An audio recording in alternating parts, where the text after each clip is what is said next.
रजत राजगढ़िया साहब जो एमडी और सीईओ इंस्टीट्यूशनल इक्विटीज़ के मोतीलाल ओसवाल फाइनेंशियल सर्विसेज में लगभग 21-22 साल से 2001 से आप कंपनी के साथ में हैं और रिसर्च टीम को और बाकी सारे इंस्टीट्यूशनल बिजनेस को लीड करते हैं।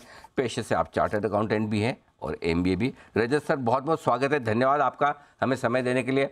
जो आपकी कोर एक्सपर्टाइज है रिसर्च की, आंकड़ों की, नंबर्स की, बैलेंस शीट की चीर फाड़ करने की, उसी से शुरुआत करता हूँ सर।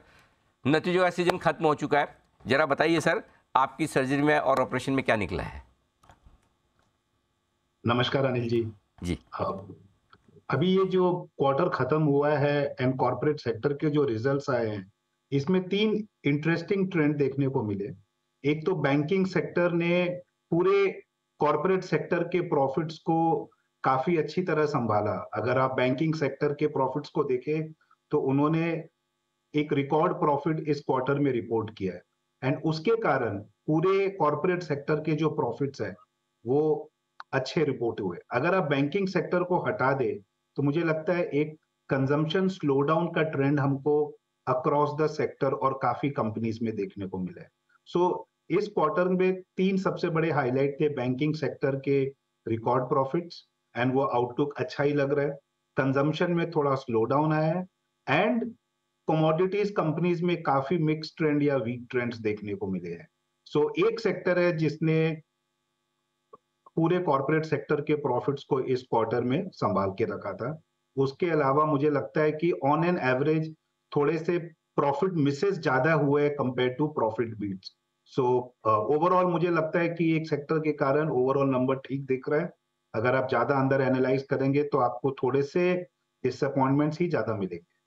ठीक बात है। तो जितने मजबूत नतीजे सोच रहे थे वैसे आए नहीं, बैंक्स को छोड़कर।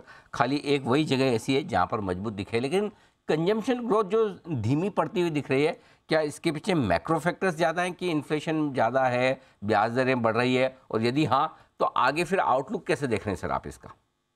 देखिए, आप अगर सेंट्रल बैंक्स, दुनिया में सारे सेंट्रल बैंक्स को देखें, रिजर्व बैंक को देखें, पिछले 1 साल से जिस तरीके से वो रेट्स बढ़ा रहे हैं, उनका एक ही पर्पस है कि ग्रोथ स्लो डाउन हो ताकि इन्फ्लेशन स्लो डाउन हो, राइट? एंड अभी भी आप अगर नैरेटिव देखें तो मार्केट सोच रहा था कि शायद हम रेट साइकिल के खत्म होने के एंड के स्टेज पर है, बट कल वापस यूएस में स्टेटमेंट्स आए कि भाई हम रेट साइकिल और कुछ टाइम तक काफी बढ़ाएंगे।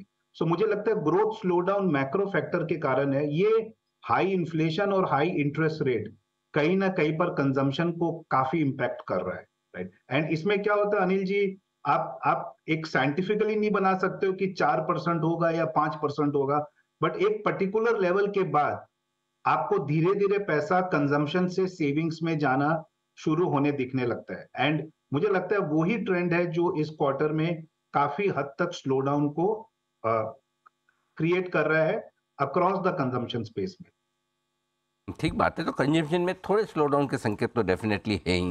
लेकिन एक और चीज़ जो सर जिसका जिक्र आपने कम किया, लेकिन एक मैन्युफैक्चरिंग से रिलेटेड कंपनियां, वो मैं देख रहा था, उनके भी नंबर्स बड़े स्ट्रॉन्ग आ रहे हैं, लेकिन क्या आगे भी वो रह पाएंगे बरकरार, या फिर कमोडिटीज़ के दामों की वजह से वहाँ प्रेशर देखने को मिल सकता है मार्जिन वगैरह पर? उस सेक्टर पर ज़रा अपनी राय दें सर। सो अनिल जी, मैन्युफैक्चरिंग अभी इंडिया में एक अगर आप पूरा कंट्रीब्यूशन देखिए कॉर्पोरेट सेक्टर में, तो अभी अभी वो कम हो गया है। आज के दिन में अगर आप पूरा मार्केट भी देखें तो बैंकिंग, आईटी, कंज्यूमर, ये सेक्टर्स बड़े हैं। मैन्युफैक्चरिंग में 3-4 कंपनीज है जो बड़ी है जिनका प्रॉफिट इंपैक्ट आता है, पर बाकी बहुत छोटे छोटे स्टैंड अलोन कंपनीज है। आप इंडिविजुअल थीम ले सकते हैं। मैं मतलब जिस तरीके से मार्केट में एक व्यू बन रहा है, हमारा भी व्यू है कि इंडिया में कैपेक्स साइकिल अगले 3-5 साल के लिए होता दिख रहा है हमको, बट ऐसा कोई बहुत डेफिनेटिव ट्रेंड नहीं है कि कॉर्पोरेट सेक्टर में उसका प्रॉफिट इंपैक्ट बड़ा दिखना शुरू हो गया। और दूसरी बात है कि इन कंपनीज ने पिछले 10 साल में ऑलमोस्ट एक ग्रोथ हॉलिडे का पीरियड देखा है। तो काफी कंपनीज के तो प्रॉफिट नंबर्स इतने कम हो गए हैं कि सिक्लिकली आपको ग्रोथ उनके अच्छे दिखेंगे। पर मुझे लगता है कि rather than just this quarter, in companies का आउटलुक अच्छा है, बट इनका ओवरऑल मार्केट पे इंपैक्ट बनाना या कॉर्पोरेट सेक्टर पे इंपैक्ट बनाने में अभी अभी कुछ कुछ टाइम और है। ठीक बात है, तो थोड़ा सा वक्त मैन्युफैक्चरिंग कंपनी को और दीजिए।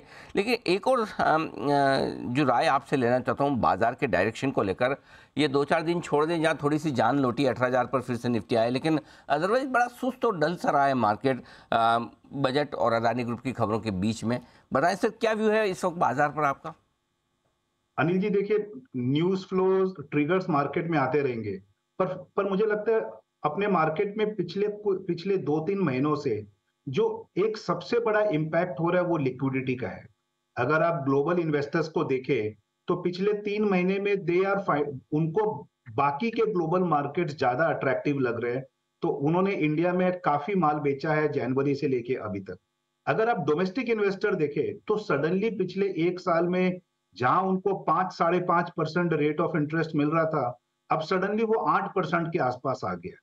तो एट द मार्जिन वो जो पैसा डेट में नहीं जा रहा था वो भी एट द मार्जिन डेट में जा रहा है। तो मुझे लगता है कि बाहर के निवेशकों को लाइक चाइना और यूएस मार्केट में पैसा डालना और domestic investor at the margin splitting between debt and equity, इसने मार्केट के लिक्विडिटी को कुछ हद तक इंपैक्ट किया है, राइट। एंड इस बीच में अगर आपका एक अर्निंग्स स्लो डाउन का फेज है, भले ही टेम्पररी फेज हो 1-2 क्वार्टर का, तो मुझे लगता है कि 18,000 का निफ्टी इज अपने को पूरे मार्केट का रियल पिक्चर नहीं दिखा रहा है, बिकॉज काफी स्टॉक्स है जो अपने हाई से 20-30-40% तक डाउन है, जहां पर वैल्यूएशन डैमेज काफी हुआ है, राइट। तो मुझे लगता है ब्रॉडर मार्केट का पेन बहुत ज्यादा है compare to what Nifty is showing today, right. ये मतलब निफ्टी 18,000 के आसपास थोड़ा और टाइम स्पेंड कर सकता है, प्लस माइनस 500 पॉइंट, बट जब तक एक हमको इंटरेस्ट रेट पीक और थोड़ा अर्निंग्स रिवाइवल नहीं दिखेगा, ब्रॉडर मार्केट के लिए रिकवरी मुश्किल है। ये ब्रॉडर मार्केट के लिए रिकवरी के लिए थोड़ा इंतजार करना पड़ सकता है। ऐसे में सर क्या पसंद है आपको इस बाजार में, कहाँ निवेश करना चाहिए? देखिए, पिछले साल से एक थीम चल रही है मार्केट में कि जहां पर अर्निंग्स ग्रोथ की सर्टेनिटी है, और एक फेज था अनिल जी जहां पर आप ग्रोथ आ रहा था तो कोई भी वैल्यूएशन पे ले लेते थे, वहां से मार्केट मूव होके ग्रोथ एट रीजनेबल वैल्यूएशन पे आ गया। लास्ट ईयर के अगर आप बेस्ट परफॉर्मिंग, लाइक जैसे अगर आप लास्ट ईयर देखो तो बैंक निफ्टी 25% प्लस ऊपर था और आईटी निफ्टी 25% डाउन था। तो मतलब मार्केट के दो सबसे बड़े सेक्टर्स में 50% का परफॉर्मेंस डिफरेंशियल 1 साल के अंदर देखने को मिला है। सो मुझे सिमिलरली अगर आप कंज्यूमर में देखें तो एक आईटीसी बेस्ट परफॉर्मिंग था और बाकी काफी सारे हाई पी स्टॉक्स ने अच्छा करेक्शन दिया है। सो मुझे लगता है कि बैंक्स में अभी भी प्रॉफिट आउटलुक बहुत स्ट्रांग है, अगले 4 क्वार्टर नंबर्स अच्छे आते दिख रहे हैं और अभी भी वैल्यूएशन बहुत रीजनेबल है। ये सेक्टर में इंपैक्ट इसलिए आया है बिकॉज पिछले 2 महीनों की फॉरेन सेलिंग में इस सेक्टर ने सबसे ज्यादा सेलिंग दी है, बट मुझे लगता है कि घटे दामों में बैंक्स को लेना अभी भी रीजनेबल लगता है। सेकेंडली मुझे लगता है कि ऑटो में एक थोड़ा अच्छा व्यू बनता दिख रहा है, वहां पर अगर आप देखें तो इस सेक्टर ने भी काफी कंसोलिडेट किया है, बट अब धीरे धीरे आपको वॉल्यूम्स दिख रहा है और रॉ मटेरियल प्राइसेस पीक हो चुके हैं इनके, तो आपको धीरे धीरे मार्जिन इंप्रूवमेंट भी दिखेगा और ये सेक्टर नॉर्मली मार्केट में एक फेवरेट होता है जब भी इसमें अर्निंग्स ट्रेंड आना शुरू होता है। और तीसरा जो आईटी है, मुझे लगता है कि एट सम पॉइंट आईटी एक एब्सोल्यूट रिटर्न सेक्टर बनेगा। इसमें एक प्राइस करेक्शन, वैल्यूएशन करेक्शन 1 साल में हो चुका है, मे बी आप बोल सकते हो कि 1 क्वार्टर 2 क्वार्टर का टाइम करेक्शन और हो, बट ये एक स्ट्रक्चरली पॉजिटिव सेक्टर है। जब भी वैल्यूएशन रीजनेबल हो आप इसमें इन्वेस्ट करें, 12-15% अर्निंग्स ग्रोथ और 4% डिविडेंड यील्ड, आपको 15-18% का इसमें return from a reasonable valuation मिलना पॉसिबल। परफेक्ट। तो बैंक्स और फाइनेंशियल सर्विसेज ये अब भी हम बुलिश, और for a change IT sector पर भी तेजी की बात कर रहे हैं रजत सर बहुत बहुत धन्यवाद हमें समय देने के लिए, और सारे रिजल्ट सीजन पर, सेक्टर्स पर, मार्केट पर और अपनी पसंद के निवेश के मौक़ों पर हमारे दर्शकों से राय शेयर करने के लिए।